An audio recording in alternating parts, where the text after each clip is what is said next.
What is up, guys? Welcome back to another video, and today I'm going to talk about how UFC 319 can be card of the year and competing with UFC 314 and UFC 317.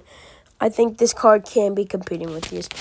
And I'm going to talk about the Paramel deal at the end of the video. So, yeah. Looking at this card, obviously the main event's like fight of the year. Like, this main event is going to be so good. No matter what, you could literally any scenario will be good, right?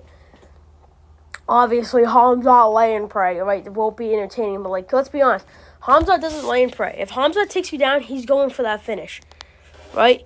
The worst lay and pray I've seen from Hamzat is Kamaru Usman. He was on the back and he was actually trying to get submissions. And Dricus, his striking is goofy. He usually gets finishes unless it's like a tough guy like Strickland. But he finished Adesanya. He finished Robert Whittaker. I'm pretty sure he finished Darren Till, right? He finishes people, and it's going to be an entertaining fight. Oh, my God. It's going to be an entertaining fight. Obviously, there has to be one stinker on every single card, right? I mean, this isn't even a stinker for real. It's the main event of it's not the main event. It's the co-main event. Aaron Pico's debut. Laverne Murphy's fighting, right? But there's a stinker on every single card. You know what I'm saying? Like Michael Johnson versus Daniel Zellhuber. Like what? That's a stinker. 317 Dariush versus Marcano. Stinker, right? 316. Didn't actually have a stinker, so I don't really know. Right? 315. Alexa Grasso versus Natalia Smith. There's always a stinker on a card, and this is that stinker. But again, it's not even that bad, yo. Like, it's not that bad. It's just an Aaron Pico debut where he's probably going to lose. Right? Oh, my God, bro. Oh, my God. This fight's going to be so good. Carlos Prates versus Jeff Neal. Oh my God. This is crazy. This is the fight I wanted to see. I mean, there's no words. You know how good Carlos Prates is. You know how entertaining he is. He barely goes to the ground. Again, the worst thing we can have here is Jeff Neal lay and pray or clinch fest. But Jeff Neal throws. He's a great boxer. He gets down dirty with Carlos Prates all the time. Right. Jared Cannonier versus Michael Venom Page. Good for the division. Maybe not going to be that entertaining of a fight, but still, I think it's a pretty good fight. I think it's a pretty damn good fight. You know what I'm saying? And Michael Page is fighting. Right? And then Kai Sakura versus Tim Elliott. Kai Sakura is going to knock Tim Elliott's head off. We finally see the return of Tim Elliott. Kai Sakura, always entertaining in my opinion. Even in Ryzen. Right? Yeah, like, overall, this card is pretty good. This is like an 8 out of 10 card looking at it right now. Plus, like, what's the delivery going to be? You know what I'm saying? And the prelims, bro. The fucking prelims. Diego Ferreira versus King Green. That's a certified banger. I don't know about this. This is just Unk versus Unk. I don't know about that one, bro. This is the one stinker, I guess I could say, right? Yeah, fuck that. Chase Hooper, he's back. Hopefully he didn't goon this training camp.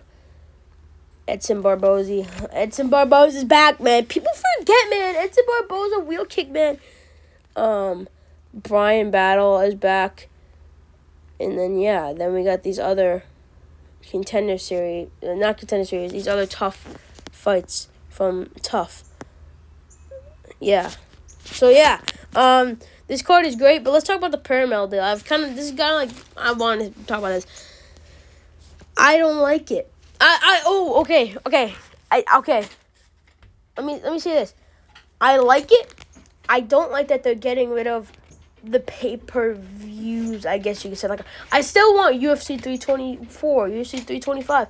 I still want that, and not like 30 fight. Like, I don't want all fight nights, you know what I'm saying? Because that's basically what they're saying. They're saying no more pay-per-views in 2026. UFC has signed a new deal with Paramount and CBS. That's great.